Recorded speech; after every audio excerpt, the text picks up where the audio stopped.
Hey everybody, it's the interview queen Alicia Atout here, and it is my absolute pleasure to welcome you all to interview round 2 with Trevor Wilson. Hi. Hey, how's it going? It's going pretty well. How are you over there? Keeping busy, keeping all right, staying indoors for the most part, avoiding the COVID. Yes, the COVID. We must stay inside, wear our mask, do our due diligence. Of course, it is a new year, 2021. It has been 4 years since I have first had you on my show. So has this one been off to a That's good? right. Isn't that crazy? That's nuts. 4 years since we were in the back alley of a Smash Wrestling show. Well, has this one been off to a good start for you so far this year? You know what? I can't complain too much. I got my health, I got my safety. My fiance and I have been holed up in our condo in Toronto for the most part. Since the lockdown began pre-Christmas, so we're just chilling out here, waiting for it to loosen up so we can go back to work. I got a couple gigs. We have 2 seasons of Letterkenny we have to shoot this year, so looking forward to going back to work in May. And I've got some other projects that, fingers crossed, actually happen this year. I'd love to be able to talk about them, but I can't Of until I course. know that they're actually happening. But a couple things that we're hoping actually happen that would also be fun alongside of Letterkenny. Well, we'll definitely get into that in a second. But of course, this pandemic has given us a lot of downtime since we can't travel as much. We've been in lockdown in our province, and you've been making some really delicious looking cookies from the Cookie Bible. So, did you pick up on baking pretty easily? Because these look delicious. Well, I was a cook for 10 years. I worked in a lot of family dining establishments around Toronto. I was a server at Jack Astor's, and then I quickly realized serving people made me hate them, which was very counterproductive to my stand-up career because Right. I'd stand on stage and be like, "Screw all y'all." So I moved to the kitchen and worked for a bunch of different restaurants. Worked for Gabby's Grill and Taps, Milestones, no, didn't do Montana's. Did Kelsey's. Montana's was Okay. in between, It's so literally easy to physically in confuse. between. It's all the same company, It is. except for Gabby's. So I spent a lot of years in kitchens, so I had a pretty good background with that. And my grandma was a baker, and a pretty solid one at that. So picked up a couple tricks from hers, but mostly just out of boredom. Just started baking things. Mastered my banana bread recipe this pandemic, and then decided I wanted to try baking some other things. So my mom got me the Cookie Bible for Christmas, which is just a great big book on how to bake all the different types of cookies with a bunch of different recipes. And I was like, screw it, I'm just going to bake them all, see what happens. And so far, so good. We've had a couple screw ups. Sometimes they look better than they turn out. One batch, I learned very quickly, you can't just substitute whole wheat flour for all-purpose flour. You get a completely different cookie. It's much more cakey when you use the whole wheat flour. Yeah. A little bit of a denser, heavier flour. So I learned you just can't swap things out as you need to. You got to follow the recipe, and also the order of when you introduce things is very important. Right. One of the cookies involved a whole jar of canned pineapples, and it was really supposed to go in when they told you it was supposed to go in, because just soggies up that dough if you don't put it in at the right time. Yeah, but I've really been looking forward though to your cookie posts because I'm telling you, they look so good. And something else you've been sharing a lot of as far as posting goes is the wrestling shirt of the day, where you're showing off your collection. So, how many do you have at this point? Because I feel like you're never I going to don't run out. even know. I have no idea how many I have. I have 2 bins in a storage locker down the street I Oh haven't my even gotten to gosh. yet. Like, these are all just what I've posted so far were literally just the shirts that were hanging around the apartment. Plus a couple new ones I bought right after Christmas, because why the hell not? So I've just been going with what's in the house, but I still got to go to the storage locker and grab 2 more bins of stuff to bring. One of the bins is I have to admit, a lot of the space is being taken up by 2 wrestling themed Halloween costumes that I'm never going to fit into again, that I should probably just get rid of.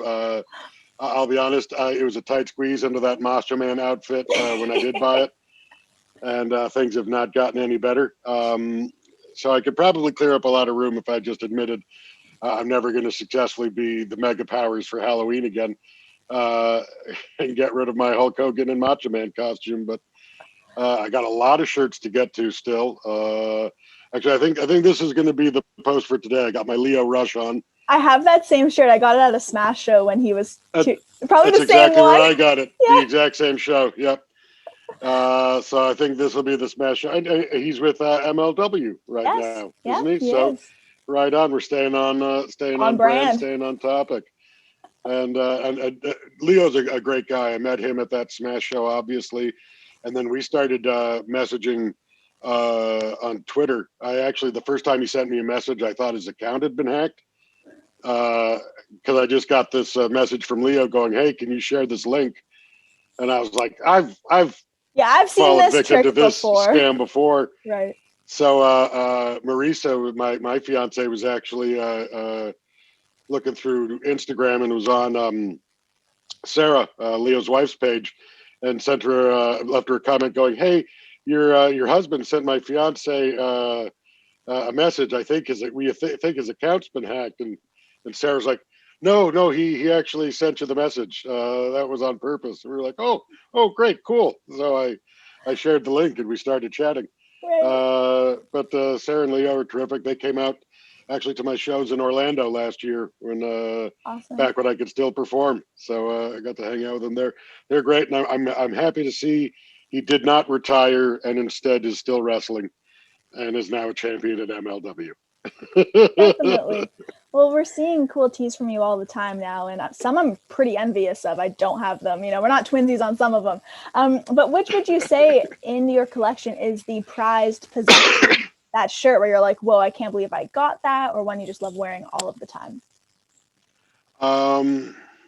It's like a lot of the shirts, I'll be honest, are not like from their original run. Right. They're like a lot of the classic shirts that are bought later. But I do have a Hurricane shirt from that first run in WWE Hurricane. So it's just its age gives it a lot of sentimental value, and certain ones are just funky because like I got a Mick Foley shirt that I bought off of Mick Foley actually when I was opening for him, so that's a fun one. Yeah, I got some cool ones that I got actually from the source. Got a Davey Boy Smith Jr. shirt I actually, got from him at a show. Those are fun. And then just some of the classics, like I got, like a Rick Steamboat shirt still to come, and tons of Dusty Rhodes and lots of Macho Man and Andre still to come. So some really fun ones. There's a sentimental value attached to a lot of them, but some of them are just straight up funky. I have to admit the one I posted from SoCal Uncensored, the "Wear This in the Worst Town You've Ever Been To" shirt. As a stand-up comedian, I've been tempted to wear that a lot of times on stage, and I have decided against it. It doesn't work with my on-stage persona, but I've been very tempted a couple times to wear that SoCal shirt on some stages.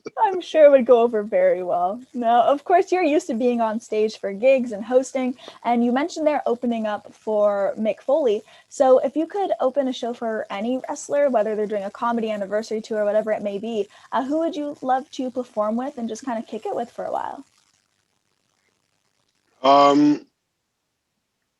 Well, I've opened for Mick and I've opened for Jake, and they were a lot of fun. I know that Hacksaw and the Million Dollar Man were both doing similar tours, so that would be a lot of fun. Austin would be cool. Bret Hart, I think I've met a couple times, and I'd love to actually. Every time I've met Bret Hart, I've taken a picture and it's turned out shit. Oh no. So I got to meet Bret Hart again so I can at least get one good picture with him. So great. I saw him years ago when he hosted the Sketchersons here in Toronto, And I got a picture with him, and it was crap. And I followed him around and got a second picture with him, and I could tell I was kind of on his last nerve at that point. And it turned out garbage too. And then I was at a show with him years later where he was doing a meet and greet, and he had to scoop out quick before it was done. So I waited politely and didn't get a picture as a result. So I gotta meet Brett again so I can get a good photo with him. Next time, definitely next time. Well, we obviously have to get down to a little bit of Letterkenny talk, as you, of course, play Squirrely Dan on the show. And it's been so exciting seeing the way that this show has grown over the years and been picked up by major networks and streaming platforms. So does it kind of blow your mind to be a part of something that went from just a YouTube show into something that's not only a Canadian staple now, but now known all over the place? It's been nuts. Like, when we started the show, for the most part, we were just happy to be working. You're in Canada, especially. It's not as much stuff gets produced up here, so a good long running gig is hard to come by. So when you get a show, you're just like, geez, I hope. Your first thought is just, I hope we get the syndication. Like I hope we hit 100 episodes. And when we were filming the first season, we were like, either this is a great show, or we're all pretty stupid because we're laughing a whole lot at this. And it turned out it was a great show, and there's no way of predicting how it was going to take off, as far as like not just how well it was received in Canada, but then how quickly it spread by just word of mouth. Because I mean, we were the first show in Canada produced strictly for a streaming service, and a streaming service that was only available in Canada. So at the time, there's like, this is where we're going to live, and we'll be here forever. And then through word of mouth, it was almost like Japanese wrestling in the 90s. We were being tape such a good comparison. We were like, it was like literally trying to get copies of Super J in fucking 92. It was just I met guys in Minnesota who got copies of our show burnt to CD from guys in Florida who were getting them from a snowbird who was coming down twice a year. And the old guy would get his son to burn Letterkenny onto disc, bring him down, hand him around to his U.S. friends, and then they'd make copies and mail them across the country. And it's just weird stuff like that. And then now Hulu, and we debuted in Australia last year, which is crazy. Like the fans that are popping up, like I got to meet, it was actually just a couple days ago, I got a reminder in my phone that it was a year ago that I met Kevin Smith. I'm actually wearing his hat today. My fiance set it up with him when he was in town and his people, that I got to go backstage at his live show and meet him. And like, I grew up on all the Kevin Smith movies, and he's a personal hero of mine. And he came walking out of the dressing room singing the praises of Letterkenny. He was like right away out the gate, just being like, "Oh, your show's awesome. I love your show so much." And That's such was a like, good okay, feeling. I'm gonna just slowly, quietly lose my mind here. And then later on last year, I'm on the Twitter, and there's Ronda Rousey tweeting about geeking out over being name dropped on Letterkenny, and I'm just like, well, I'm just going to geek out over you geeking out. It'll just be a circle of geek out over here. It's been crazy. Yeah, get to meet all kinds of. It's taken off in wrestling. I'm pleasantly surprised the number of wrestlers who have messaged me up because they're fans of Letterkenny. I've been chatting with Mr. and Mrs. Al Snow the other day. Baron Corbin, big fan. Xavier Woods hit me up. He was going to come to the show in Atlanta. Dalton Castle was going to come to our show in Nashville. It's just crazy. It's really incredible to see how much it's grown, and it does give Canadians like such a pride to see something like that take off. And I really do feel like it's such a Canadian show, everything from the hockey talk to the accents to the flannel. So for you, what would you say is the most Canadian thing about yourself? Most Canadian thing about myself, well, besides the fact that I'm sitting on a Toronto Maple Leafs back support pillow, and my insane collection of toques. I don't know. I definitely have maple syrup in the fridge right now. Pretty Canadian. I have two John Candy autographs. That may not be the most Canadian thing, but it's a cool Canadian fact. Right? They're framed. Well, with the success of something comes so many supporters, but at the same time, so many annoying and idiotic trolls are out there. And you shared something very recently about people making a bunch of jokes and just not being able to kind of distinguish the difference between the character and yourself. So, have you kind of been using that block button a lot and just trying to get all of that stuff out of sight, out of mind? I'm really, uh, I'm I'm always surprised by the level of entitlement of that some people have, and like I get it. People like the show and they like the jokes, and with social media, we have access to people that previously you never would be able to just reach out and message. I mean, when I grew up, if you wanted to talk to a celebrity, you'd have to send a postcard to their fan club, and wonder if it ever actually got to them. Now you can just tweet them, but you know, I get it that people like the jokes, but it actually it's something that I talked to Mrs. Al Snow about.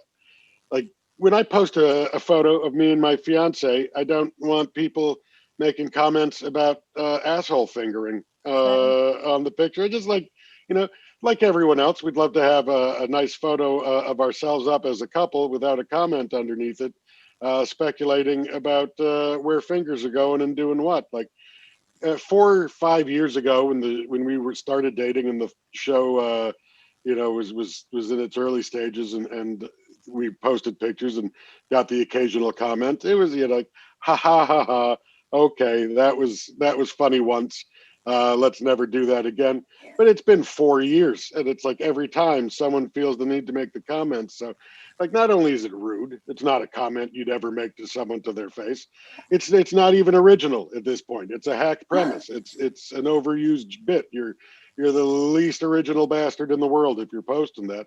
And you know what? I'm just tired of it. And Yeah. people are like, oh, suck it up. It's the way it is. Like, screw that. The internet is the only place you'll get soft. You get called soft for sticking up for your fiance. My fiance hates it.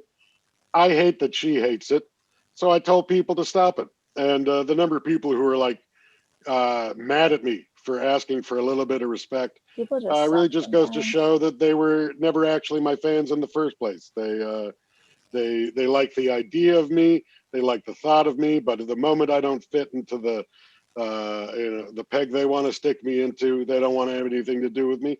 And frankly, I don't want anything to do with them. The business is going quite fine without them. Turns out I didn't notice them when they were there. I don't miss them now that they're gone. But it was actually Mrs. Al Snow messaged me in solidarity, because she said that they barely post photos together, because every time they do, someone makes a joke based on Al's old catchphrase, Right "Who head. wants head?" Hmm. So it's like, so it was nice to have people reach out and be like, "Yeah, we get it. We go through the exact same crap, and you know what? We don't like it either. We don't just want to sit back and go, oh, this is part of the deal." It's like, no, be better people. Stop Right. doing that. That's exactly what it comes down to. And it's not even like the person you're portraying is yourself. It's not like it's a documentary, It's a full-blown character, and it's very, it's made very obvious to the world that that's the case. So the fact that they can't distinguish the two or have that kind of respect when they go to write something, it baffles my mind. I get that kind of stuff too. So well put with what you said there, and hopefully they'll just stop doing it. Hopefully they'll listen, but if not, I can Highly block them. doubtful, That's but the great hopefully. thing. The funny part is the number of people that get mad. I had someone, I blocked him on Twitter, so he came over to Instagram Oh my to god. complain about getting blocked. And it's like, first off, he told me that I'd already blocked him on another platform. So it's like, buddy, you're on shaky ground already. And then he starts to complain that by hitting the block button, I'm violating his right to free speech. I was like, oh, block. You're getting blocked so fast. I'm going to block you just so I can unblock you and block you again. People just baffle my mind. I had someone the other day write something like just completely wrong towards me, and so I blocked them, and then he created another account, so I blocked him again. And I'm telling you, he must have made like 5 different accounts afterwards, and I can't wrap my head around it. I'm like, Who really? has this much time in their day? It drives me crazy. get I'll never a understand it. new get a new hobby. Take up baking. Buy the cookie Bible. Yes. Bringing it all back. I feel like that is the most beautiful note to end on, just bringing it, full circle. But I really do want to say thank you so, so much for coming on here, shooting the breeze and catching up. It's been a Oh, thanks minute. for having So me. It's been great absolutely. to see you again, and congratulations on all your success, bud. We've come a long way since hiding out by the dumpsters at smash shows. Absolutely. Thank you so much. To everyone watching, this has been Kate, Trevor, Wilson. Be sure to check out aliciatout.com, not only for our first interview, but plenty more exclusives and features. We will see you all next time. Bye, everyone.